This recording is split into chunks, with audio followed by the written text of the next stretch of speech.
TNG motor mesin තුලින් Suzuki K125 අරගත්තා. මම කුසිත ගුණසේකර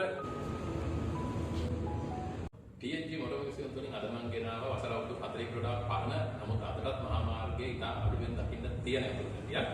මේක ඇත්තටම 1983 වර්ෂයේ නිෂ්පාදිත ඒ කියන්නේ වසර අවුරුදු 42ක් පමණ පරණ Suzuki K125 අරගත්තා.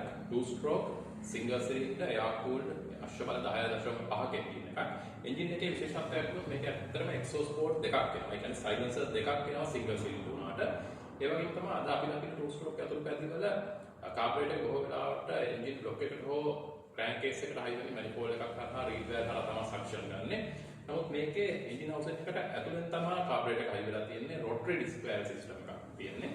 front and rear දෙකම drum brakes තියෙන. ඒකෝ මේකේ side reflectors ඇවිල්ලා තියෙනවා රාත්‍රී කාලේ දැක ගැනීමේ පහසුව සඳහා. ඉතින් මේවා සුවිශේෂී අතුරුපැදියකින් අපට හමු වෙනවා. මම Kusitha Gunasekara TNG motor mesin Kurunegala. බොහොම ස්තුතියි.